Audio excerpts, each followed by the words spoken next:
Այն մարդիկ, ովքեր Հայաստանը դարձրեցին հակառուսականության օջախ, հիմա նույնը փորձում են իրականացնել Ամերիկայի նկատմամբ։ Վերջին 2 շաբաթների ընթացքում շատ ինտենսիվ մամուլի տարբեր միջոցներում ես նկատում եմ բացահայտ հակաամերիկյան խոսք, հակատրամպական խոսք, որը շատ հաճախ, ինչպես այդ անձանց է բնորոշում, անցնում է անգամ էթիկայի կանոնները։ Հիմա ես ձեզ կկարդամ մի քանի վերնագիր, որոնք առանձնացրել եմ, բայց հավաստիացնում եմ ձեզ, որ սա շատ փոքր տոկոսն է այն մտքերի, որոնք արտահայտվել են վերջին ընդամենը 2 շաբաթների ընթացքում հայկական մամուլում։ Տրամպը չսկսած պարտվում է, ԱՄՆ-ն կորցնում է իր դիրքերը, ապտակեցին եւ տեղը դրեցին Թրամփին։ Սա դավաճանություն է, մեջքից հարված կլինի, ԱՄՆ-ն վաճառում է Ուկրաինան, Տրամպը վնասեց ԱՄՆ-ի իմիջը, կորցնում է գեոպոլիտիկ խաղացողի դիրքերը, Տրամպը զոհաբերում է Ուկրաինայի շահերը, ուժեղի մոտ միշտ թույլն է մեղավոր, տարբեր անձինք են, տարբեր անձինք, տարբեր եթերներ, Տրամպը գովեց Պուտինին, որ Ուկրաինան հանձնի, Պուտինին պատժելը Տրամպի ծրագիրը չէ, ուզեց Զելենսկիին ճնշել, ապշած եմ, սա Տիգրան Խզմալյանն է ասում, Տրամպը ատում է Եվրոպական միությունը, թշնամի է համարում եւ այսպես շարունակ։ Երբ մենք ասում ենք, որ այս մարդիկ պրոարևմտյան չեն, այսինքն իրենք չեն ներկայացնում, ասենք, եվրոպական գաղափարախոսություն, չեն ներկայացնում աշխարհի եվրոպական կամ արևմտյան կամ ամերիկյան պատկերացումները, այս մարդիկ իրենց քարոզչական թեզերը հատկապես ռուս-ուկրաինական պատերազմից հետո ստանում էին կամ Ուկրաինայից կամ Թուրքիայից։ Ինչու՞, որովհետև Ուկրաինան է, որ հիմա դարձել է ըստ էության հակաամերիկյան, եթե ուսումնասիրեք ուկրաինական մամուլը, եւ բնականաբար այդ թեզերը ուղարկում է Հայաստան այն մարդկանց, ովքեր սպասարկում են այդ օրակարգը, ինչու, որովհետև գիտեք, որ Տրամպը հայտարարել է Ռուսաստանի հետ հարաբերությունների կարգավորման մասին, Ուկրաինայում պատերազմը կանգնեցնելու մասին, եւ այս մարդիկ դրան հակառակ են գնում, որովհետև դրան հակառակ է գնում ուկրաինական իշխանությունները։ Տրամպին համարել առանձին մի երևույթ, քան ինքը Ամերիկան ընդհանրության մեջ, սա բացարձակ աբսուրդ է։ Շատ մարդիկ փորձում են ներկայացնել, որ այնինչ փորձում է անել Տրամպը,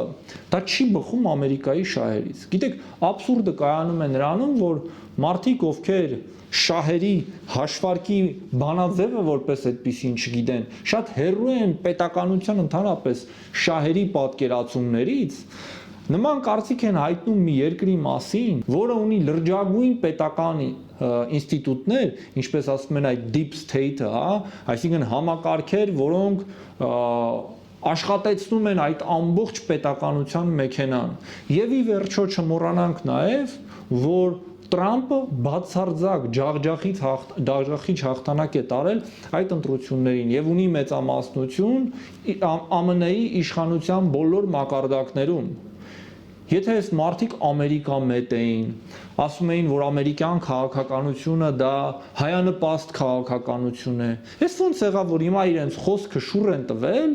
եւ ԱՄՆ-ին Տրամպին քննադատում են։ Այսինքն Տրամպը չգիտի, որ ռուս-ուկրաինական պատերազմի կանգնեցումը այս փուլում արդեն բխում է Ամերիկայի շահերից։ Հիմա այս մարդիկ ձեզ նոր հույս են ուզում վաճառել։ Առաջ ասում էին ԱՄՆ-ն կօգնի, Արևմուտքը ԱՄՆ-ի գլխավորությամբ, հիմա ասում են, որ այս գործընթացով Եվրոպան է կայանում, Եվրոպական միությունը եւ Հայաստանը պետք է ինտեգրվի Եվրոպական միությանը։ Այն պարագայում, որ Եվրոպական միության ճակատագիրն անգամ այս իմաստով պարզ չէ, որովհետեւ Եվրոպական միության մեջ ծագել են այնպիսի հակասություններ, որոնք հազիվ թե նման իրավիճակում կարող են հաղթահարվել։ Դուք գիտեք, որ Վիկտոր Օրբանը, Հունգարիայի ղեկավարը, սերտ հարաբերություն ունի Դոնալդ Տրամպի հետ, եւ Օրբանը միշտ էլ եղել է ռուս-ուկրաինական պատերազմը մեղմելու, կանգնեցնելու, կոմպրոմիսներ գտնելու կողմնակից։ Եվ հիմա նա վետո է դնում բոլոր այն նախագծերի վրա, որոնք Եվրոպական միությունը փորձում է օգտագործել Ուկրաինային աջակցելու համար։ Իսկ Եվրոպական միությունը դուք գիտեք, որ որոշումները կայացնում է կոնսենսուսով։ Այս պայմաններում, այս մարդկանց թեզերը, ովքեր Հայաստանին դարձրեցին հակառուսականության մի օջախ, հիմա շուռ են տվել բոլորովին այլ ուղղությամբ։ Եվ հիմա գիտեք կարող եք զարմանալ ասել, բա դուք վերջին շրջանում ասում եք Հայաստանը պետք է չվնասի Ռուսաստանի հետ հարաբերությունները, կարգավորի դրանք, խորացնի ինչ որտեղ, բա հիմա ինչ ես ասում, թե ինչու եք հակատրամպական ելույթներ ունենում։ Շատ պարզ,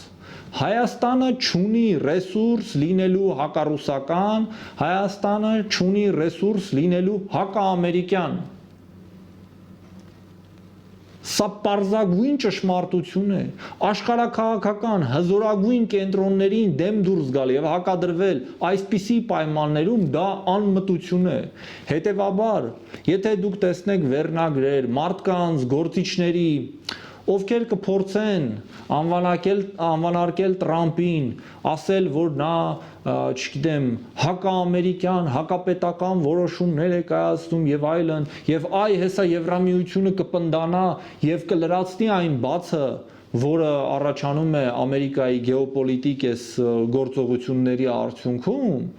չհավատակ այդ մարդկանց, այդ մարդիկ հասարակ խաբեբաներ կամ ազդեցության գործակալներ են, ընդ որում չեմ կարողանում տարբերել ուկրաինական ազդեցության թե թուրքական ազդեցության գործակալներ են։ Ուկրաինայի դեպքում շատ պարզ է, մարդիկ պատերազմի մեջ են Ռուսաստանի հետ եւ այս իրավիճակում այդ հակառուսականությունը իրանց մոտ շատ բնական է եւ շատ բնական է, որ իրենք կփորձեն ամբողջ աշխարհին մոբիլիզացնել իրենց շուրջ ընդդեմ Ամերիկայի, ընդդեմ Ռուսաստանի, քանի որ այս երկուսն են փորձում հաշվի չառնելով Ուկրաինայի տեսակետները որոշում կայացնել։ Պետք է հասկանալի է, բայց Հայաստանի շահերի հետ այս ամեն ինչը ինչ կապ ունի։ Մեկ էլ Թուրքիային է սա ձեռնտու, որովհետև ինչքան Հայաստանը դուրս մղի ազդեցությունը, առաջին հերթին ռուսական, երկրորդ հերթին ամերիկյան, ապա կմեծանա ռեգիոնալ, բացարձակ ռեգիոնալ ազդեցությունը, որը տվյալ պարագայում Թուրքիան է։ Այս մարդկանց խոսույթը ուղղված է բացարձակապես դրանց։ Հետևաբար խնդրում եմ ձեզ, երբ կտեսնեք այս վերնագրերը, ֆիքսեք ովքեր են դրանք ասում։ Հիշեք դա, հիշեք ինչեր էին ասում, ինչ ձոներ էին ձոնում ամերիկյան իշխանություններին, եւ ի վերջո գոնե ձեր մտքում այդ մարդկանց ասեք, որ եղբայր դու շատ հեռու ես ամերիկյան շահերը հասկանալուց, դու շատ հեռու ես արևմտականից, դու ընդամենը հասարակ ազդեցության գործակալ ես, որը առաջ է մղում նախորդ 2 տարիների